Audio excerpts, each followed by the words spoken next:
41. இது வெறும் ஒரு நம்பர் இல்ல. தமிழ்நாட்டுல நடந்த ஒரே ஒரு அரசியல் பேரணியில பறிபோன உயிர்களோட எண்ணிக்கை. இப்போ இதே மாதிரி இன்னொரு துயரம் நடக்காம தடுக்க தமிழ்நாடு அரசு ஒரு புதிய ரூல் புக்கை உருவாக்க போராடிட்டு இருக்கு. ஆனா இந்த புது ரூல்ஸ் உண்மையிலே எல்லாருக்கும் நியாயமானதா இருக்குமா? வாங்க, பாதுகாப்புக்கும் நியாயத்துக்கும் நடுவுல நடக்கிற இந்த பெரிய போராட்டத்தை இன்னும் கொஞ்சம் ஆழமா பார்க்கலாம். இந்த 41ங்கிற எண் கரூரில் நடந்த நெரிசல்ல உயிரிழந்தவங்களோட கணக்கு. இதுதான் இப்போ நாம பார்க்க போற இந்த முழு அரசியல் மற்றும் சட்ட போராட்டத்தோட ஆணிவேர். இந்த ஒரு சம்பவம் தான் தமிழ்நாட்டுல பேரணிகளை எப்படி நடத்தணுங்கிற பெரிய கேள்வியை எழுப்பியிருக்கு. முதல்ல ஒட்டுமொத்த மாநிலத்தையுமே உலுக்கி பொது பாதுகாப்பை பத்தின ஒரு பெரிய விவாதத்தை ஆரம்பிச்சு வச்ச அந்த துயரமான சம்பவத்தை பத்தி பாத்திரலாம். செப்டம்பர் 27, 2025 கரூர்ல என்ன நடந்ததுங்கிறதுக்கான உண்மைகள் இதோ. 10,000 பேருக்கு அனுமதி வாங்கின ஒரு பேரணிக்கு கிட்டத்தட்ட 30,000 பேர் வந்திருக்காங்க. நினைச்சு பாருங்க, அந்த கூட்ட நெரிசல்ல சிக்கி 41 பேர் உயிர் போயிருக்கு, 100க்கும் மேற்பட்டவங்களுக்கு காயம். இந்த எண்கள் எல்லாம் தடுத்திருக்க வேண்டிய ஒரு பேரழிவோட கதை தான். இந்த கரூர் சம்பவம் பத்தின விசாரணையில பல அதிர்ச்சியான விஷயங்கள் வெளியே வந்திருக்கு. பேரணி 4 மணி நேரத்துக்கும் மேல லேட் ஆனதால கூட்டம் கட்டுக்கடங்காம போயிருக்கு.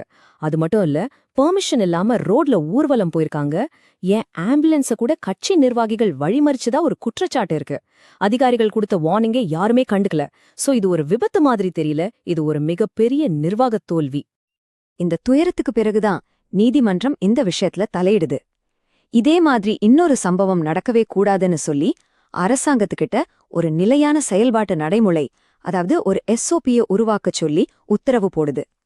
சுருக்கமா சொன்னா பேரணிகளுக்கான ஒரு புது ரூல் புக். கோர்ட்டோட மெசேஜ் ரொம்பவே தெளிவா இருந்துச்சு. இந்த புது ரூல்ஸ் ஆளுங்க கட்சி எதிர்கட்சின்னு பார்க்காம எல்லா அரசியல் கட்சிகளுக்கும் ஒரே மாதிரி பாரபட்சம் இல்லாம இருக்கணும். இந்த நியாயம்ங்கிற வார்த்தை தான் இதுக்கப்புறம் நடந்த எல்லா விவாதத்துக்கும் மையப்புள்ளியா மாறுச்சு.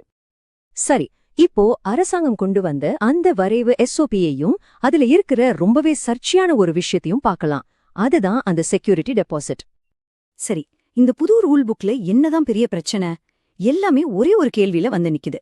இந்த செக்யூரிட்டி டெபாசிட் உண்மையிலேயே ஒரு பாதுகாப்பு நடவடிக்கையா, இல்ல சின்ன கட்சிகளை அரசியல் களத்திலிருந்தே வெளியேற்ற ஒரு தந்திரமா? இதுதான் இப்போதைய 20 லட்சம் ரூபாய் கேள்வி. இந்த அட்டவணைய கொஞ்சம் பாருங்க. கூட்டம் அதிகமாக டெபாசிட்டும் அதிகமாகுது. சரி, ஆனா 50,000 பேருக்கு மேல கூட்டம் கூடினா டெபாசிட் தொகை 8 லட்சத்திலிருந்து நேரா 20 லட்சத்துக்கு தாவுது. இந்த திடீர் ஜம்ப் தான் பல கேள்விகளை எழுப்புது. சின்ன கட்சிகளுக்கு இது கட்டுப்படியாகாத ஒரு தொகை. அதனாலதான் இந்த திட்டம் இவ்வளவு எதிர்ப்பு சந்திக்குது. இந்த புது விதிக்கு எதிர்க்கட்சிகள் மட்டும் எதிர்ப்பு தெரிவிக்கல. அதுதான் இங்க சுவாரஸ்யமான விஷயம். ஆளும் திமுகவோட கூட்டணி கட்சிகளே இதுக்கு எதிரா குரல் கொடுக்கறாங்க. உங்க சொந்த கூட்டணி கட்சிகளே உங்க கொள்கைகளை கேள்வி கேட்க ஆரம்பிச்சா பிரச்சனை பெருசுன்னு நாம புரிஞ்சுக்கலாம். இப்போ 2வது பெரிய சிக்கலுக்கு வருவோம். அது என்னன்னா, இந்த விதிகள் எல்லா கட்சிகளுக்கும் ஒரே மாதிரி தான் பயன்படுத்தப்படுதாங்கிற கேள்விதான். இந்த ஸ்லைட்ல இருக்கிற ஒப்பீடு பரணி அனுமதிகள்ல இருக்கிற வித்தியாசத்தை அப்பட்டமா காட்டுது. ஒரு பக்கம் ஒரு கட்சிக்கு மட்டும் 23 கடுமையான நிபந்தனைகள், இன்னொரு பக்கம் ஒரு பெரிய கேள்விக்குறிதான். இது விதிகள் பாரபட்சமா பயன்படுத்தப்படுதாங்கிற ஒரு சீரியஸான கேள்வியை எழுப்புது. நாம மட்டும் இந்த கேள்வியை கேட்கல, ஹைகோர்ட்டே ஏன் ஒரு சில அரசியல் கட்சிகளை மட்டும் குறிவைக்கிற மாதிரி இந்த நிபந்தனைகள் இருக்கு அப்படின்னு கேள்வி எழுப்பியிருக்கு. இதுவே இந்த விஷயத்தோட தீவிரத்தை நமக்கு உணர்த்தும். நிலைமைய இன்னும் மோசமாக்குற மாதிரி இந்த புது ரூல்ஸ் பத்தி விவாதிக்க நடந்த மீட்டிங்ல சில பதிவு செய்யப்பட்ட கட்சிகளையே கூப்பிடல. ஒரு நியாயமான ரூல் புக்கை உருவாக்கணும்னா அது சம்பந்தப்பட்ட எல்லாரையும் கூப்பிட்டு பேசணும் இல்லையா? இந்த புறக்கணிப்பு, இந்த மொத்த நடவடிக்கையுமே ஒருதலை பட்சமானதோங்கிற சந்தேகத்தை இன்னும் அதிகமாக்குது. இதெல்லாம் ஏன் இப்போ இவ்ளோ அவசரமா விவாதிக்கப்படுதுன்னா, இதுக்கு பின்னாடி ஒரு முக்கியமான காரணம் இருக்கு.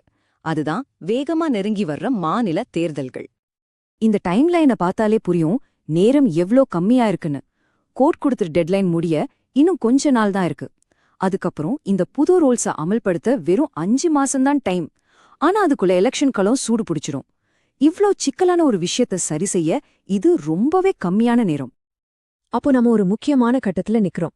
அரசியல் குரல்களை நெரிக்காம பொதுமக்களை பாதுகாக்க தமிழ்நாட்டால ஒரு வழியை கண்டுபிடிக்க முடியுமா? அதாவது பாதுகாப்பையும் உறுதி செஞ்சு எல்லா கட்சிகளுக்கும் சமமான வாய்ப்பையும் கொடுக்கிற ஒரு ரூல் புக்கை உருவாக்க முடியுமா? இந்த கேள்விக்கான பதில்ல தான் தமிழ்நாட்டோட ஜனநாயக எதிர்காலமே அடங்கியிருக்கு.